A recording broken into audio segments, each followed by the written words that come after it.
Okay, so aloha mai kako, everyone. I just want to talk about the documentation of the Ua'u on Maunakea. And just to clarify, this is not an Ua'u, it's just a pretty seabird picture here on the cover. It's a wedge-tailed shearwater.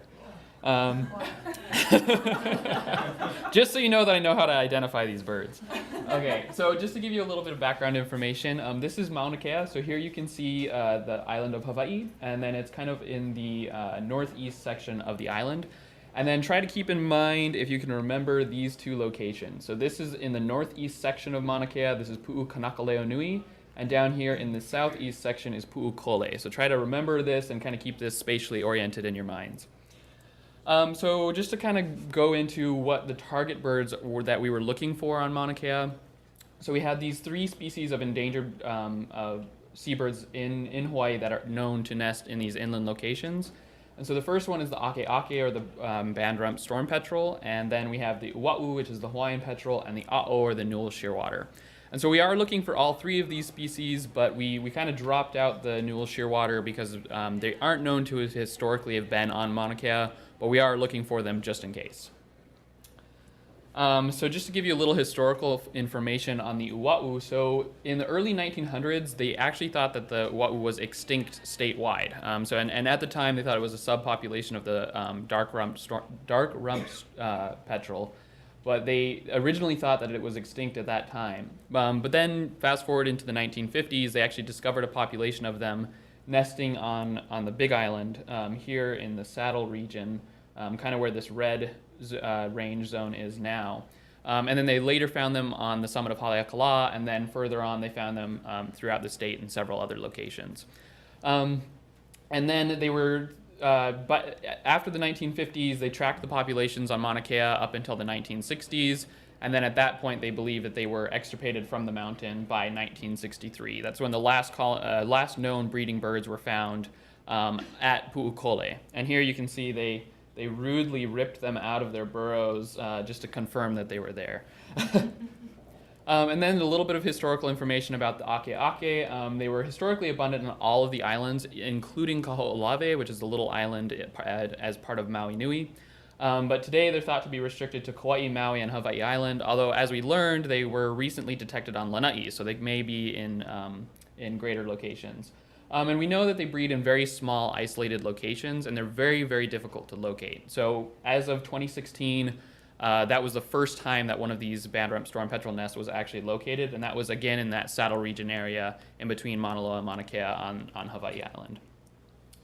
So some of my the major study objectives that we had were to survey the university and nearby lands on Mauna Kea. So that's most of the summit area, and then down into the Mauna Kea Forest Reserve, which surrounds that. And then we wanted to really identify the species that are using Mauna Kea. So we really wanted to figure out what species are there and what species may be still using this environment. And it's notable to note that it's a very huge area. It's almost the size of Kauai if you take the entire area of Mauna Kea. So we're surveying a very large area, so it takes some time and effort to locate these birds. And then if we do locate the birds, we wanted to figure out important habitat areas that these species may be using. So we kind of tackled this by a couple different methods. So the first thing that we did was use radar. So we have a Furuno radar unit that's truck mounted, and we basically drive this around the perimeter of the mountain, and we do radar surveys. So these start about 15 minutes before sunset and go to about 2.5 hours after sunset. And this is just to try to correspond with the arrival period of both the band-rump storm petrels and the Hawaiian petrels. Storm petrels and the Hawaiian petrels. And then we made note of any targets observed, and then we tried to track their speed, directionality. And then we tried to verify with ground observers, but it's pretty difficult up there because it can be below 30s in the nighttime periods while we're surveying. So it's cold and it's difficult to locate birds. So, and this is just kind of an example of our radar site map. So this is on the east side of Mauna Kea, and so our radar reaches about 1.5 kilometers. And so we basically tried to line up all the survey points so that they overlap slightly, so that we could look for peak areas of activity. Unfortunately, we did run into some pretty big problems, and from what I understand, this is pretty common with radar. Is it's difficult to distinguish between targets.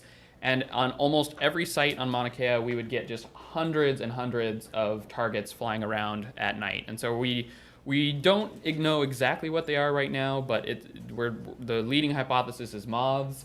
The other hypothesis is that it's the spirits of the Hawaiian birds that have deceased from rats, cats, and mosquitoes. But that's yet to be proven. So that's our from what our understanding is of our radar surveys. So unfortunately, it's very, very difficult to pick out any possible bird targets with the techniques that we're using right now, just because we have so many of these mystery flying targets going by at almost every site.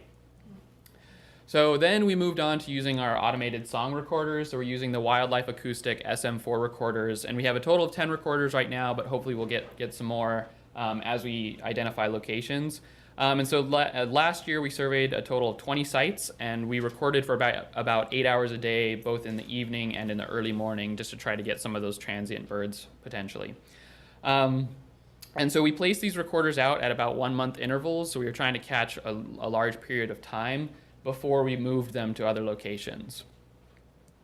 So, and here's just kind of a map of some of the areas that we did survey, and we really focused on putting the recorders on the pu'us, or these cinder cones, because these seem to be congregating areas for these birds on Mauna Loa. They seem to kind of gather in these areas and socialize before heading out into their breeding areas.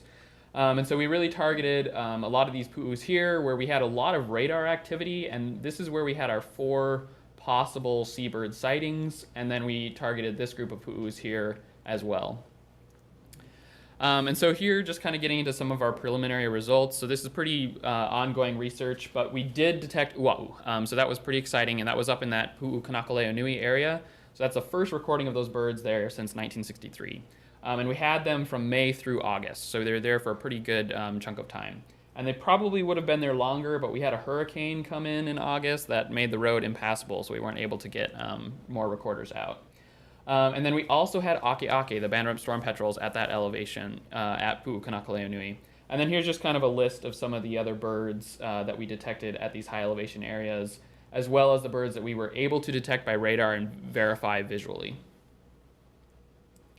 So just kind of going into our Ua'u at Pu'u Kanakaleo Nui. So we had recorders out from May through August, like I said, and birds were detected every month that they were deployed. So it's pretty exciting to have them there.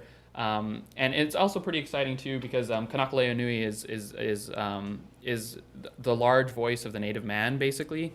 And so it's kind of cool that we're getting the voices of the Ua'u at this important cultural site.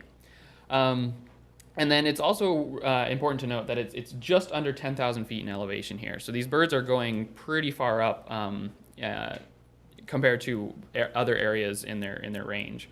And it's also important to note too that this is near one of the historical observations of these birds. In the 1950s, they had Ua'u kind of on that eastern flank of Maunakea.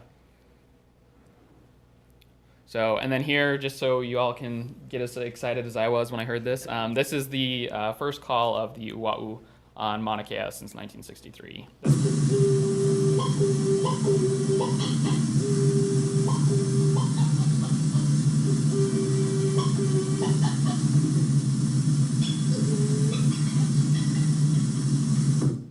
So yeah, so I was pretty excited when I got that. And I actually got the news when I was hiking around at like 13,000 feet looking for other ones, so it was a good day. But anyway, so and then there you can really hear how they got their Hawaiian name when they do that. So yeah, that's how they got that Ua'u name. So then kind of moving forward into what our plan is for our 2019 field season. So we're hoping to do a lot more. So this, like I said before, this is pretty preliminary stuff that we were working with. But we're really hoping to update our radar system. So we're fortunate that we're going to have some folks coming in from USGS that are going to help us automate our system, so that we're going to have a video graphics card that'll actually take screen grabs from the radar screen. And so hopefully we'll be able to develop algorithms from that and be able to really fine tune what all of these targets are. So we'll be able to distinguish whether it's moths, bats, insects, band rump storm petrels, Ua'u, or our spirit birds. So hopefully we can figure that out. And then we also have our song recorders that are deployed. So we're going to be deploying those for hopefully the entire breeding season at Kanakaleo Nui, just to really narrow down and see if they are using that area for that whole period, and really try to see if potentially there is a colony on Mauna Kea. And then we're also going to be spreading the recorders over a larger landscape, potentially targeting the northern side of Maunakea, because it seems like both historically and from what we've observed now, there's 3 areas of younger age substrate on Maunakea, and it seems to be that's where the birds are congregating. So we're going to try to survey all of those areas of younger substrate and hopefully locate additional birds or potentially burrows. And then also we're going to be doing some ground surveys to look for guano and burrows. And we did find some guano around the base of Kanakalea this year, but we weren't able to locate any burrows from that. But it also could potentially be barn owls. They're pretty common in that area, and so we're not sure whether it's seabird or barn owl guano that we've seen. So with that, I would just like to thank all of my partners and supporters in this project, and yeah, mahalo.